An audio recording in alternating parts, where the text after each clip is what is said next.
Rainn Wilson, who has made an art of portraying social misfits, example A. His Dwight Schrute from The Office, takes on another difficult personality in Star Trek Discovery's Harry Mudd, who first appeared in the Star Trek universe in a 1966 episode of the original series. On StarTrek.com, Wilson's version of franchise favorite Mudd is described simply intergalactic con man. In TOS Episode 1, Mudd, Captain James T. Kirk elaborates thief, swindler and con man, liar and rogue. But that was an older, more cynical Mudd of 2268, right? No, that's just Mudd.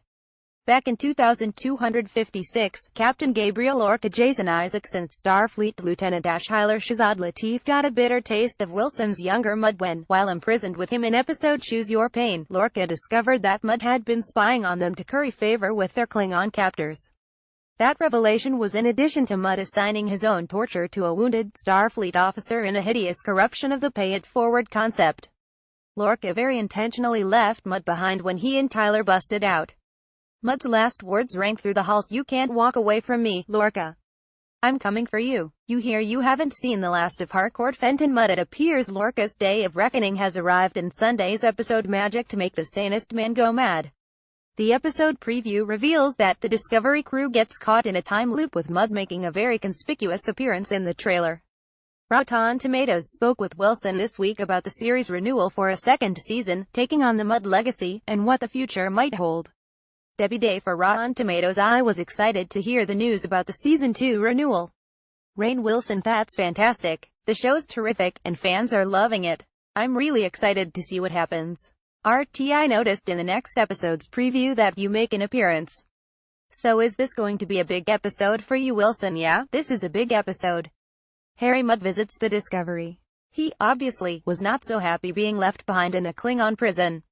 So I imagine some sparks are gonna fly. We asked some of our Facebook followers to submit some questions for you. That okay, Wilson?" "Yeah, let's do it. First look photo Magic to Make the Sanest Man Go Mad." The first one is from Brad Turner, who asks, "How much backstory did you have to prepare for such an iconic role? Did it worry you about taking on this huge character? And what did you add from your own acting repertoire to make the role yours? P.S. Love you in this role. Thought you nailed it perfectly. Hope we see more of Mudd with you in the role." Wilson: "Yeah, that's nice. You know, I grew up watching Star Trek, and I loved Harry Mudd from the get-go. I was probably 6 years old when I saw my first Harry Mudd episode. And that's really no exaggeration. I love what Roger Carmel did in terms of his kind of both flamboyance and comedic but deadly at the same time. I love that combination. I've been excited to play with my own version of that. When I spoke to them, we had a conference call about Harry Mudd when they first offered it to me, and the writers and producers were like, listen, this is a modern age, this is a real Harry Mudd. He's got to be a real, flesh and blood character. He's got a backstory, he's got history, he's got to have an edge to him for it all to work. So, I knew that this would be a great opportunity for me. I was really excited to dig into that. You know, part of what I do as an actor with any role that I get is like, well, why should I be playing this role? What can I bring to this role that's special, that no one else can bring? I think every actor kind of has to do that to find your way into how you would play the role. I don't know what that is exactly, but that combination of the theatrical and the dangerous was something, the dynamic I was really excited to play with." Tom Spellman asks, what is the most interesting part of playing an iconic character, where you have more screen time than the original, yet you have to lead us to those plot points? Wilson: One of the great things that the writers did was really flesh out some backstory for Harry, which we saw in Choose Your Pain. We got to see that he's madly in love with Stella, that his courting her has been quite an endeavor. He bought a moon for her, that she's got a powerful father that he's trying to appease. We also see his resentment at the Federation. And he has some very different ideas. He's one of the rare kinds of civilian characters. So it's kind of an insight into, you know, there's the Federation and there's Starfleet, but then there's billions and billions of people that they're overseeing, and we rarely see that in the Star Trek universe. That's also an interesting insight as well. I like that he has this resentment at the Federation, and that probably a lot of people do, down on these planets, that are following rules that they don't want to follow. That leads me to my own question. The love story Harry Mudd tells, is that true or false? Wilson: I don't know.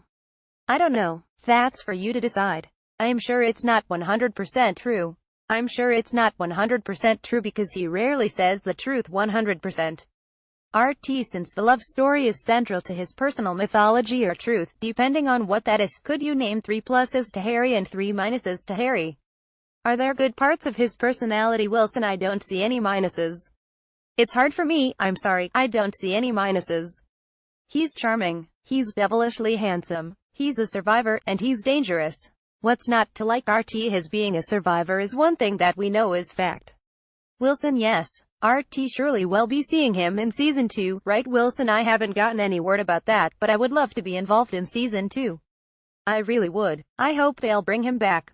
RT if Harry Mudd was a real person living on Earth today, what would his lifestyle be like? Can you compare him to somebody a real living today? Wilson: I think that Harry Mudd would be. I think former White House chief strategist Steve Bannon would be a great comparison. RT really? Wilson: yeah, maybe, I don't know. That's one way to go with him. Some conspiracy theories. Remember, Steve Bannon worked in Hollywood. He's an author, he's on boards, he tries to make money however he can. A scrapper without any morals. RT but his ideology wouldn't be anywhere near Steve Bannon's. Though, would it? Wilson: no, he would not. He doesn't have an evil ideology, though I don't know if you could call Steve Bannon's ideology evil. He's just trying to get by for himself and to do whatever it takes to make a profit and take care of him and what he has. RT he's a con man. Does he live well? I mean, other than being imprisoned in a Klingon ship? Wilson: I think when he's not in prison, he lives like a king. I think he likes the ladies. I think he likes the androids. And I think he likes to live the high life. RT I was going to ask you if you could name 3 ways you and Harry Mudd are similar, but I think you already mentioned it. Charming, devilishly handsome, a survivor, right? Wilson: yep, exactly. RT it's hard to ask specific questions about Harry Mudd because we're discovering him as the episodes go forward, and that discovery is so enjoyable. What can you tell us about him other than what we've seen so far? Wilson: well, I think in the next episode, you're gonna see some other colors to Harry Mudd that we've never seen before. That will be very exciting. There's nothing really I can tell you, except in this next episode, you will see Harry Mudd use a transporter, sit in the captain's chair, and fire a phaser. So there's gonna be a lot to see. There's gonna be a lot to learn. RT about Harry Mudd, who is, Wilson: yes. RT, charming and devilishly handsome and a survivor, and out to get Captain Lorca. That was a life-and-death situation for Harry. Is he looking to do more than mischief? Is he out for blood? Wilson: well, you saw him screaming. You haven't heard the last of me while locked in a Klingon prison cell with blood coming out of his face. So I think the stakes are quite high for Mudd. Yeah? RT is he a sociopath? Wilson: he's a capitalist. I think all capitalists are part sociopaths. As in anything for the bottom line. Star Trek Discovery streams Sundays at 8:30 p.m. ETPT on CBS All Access.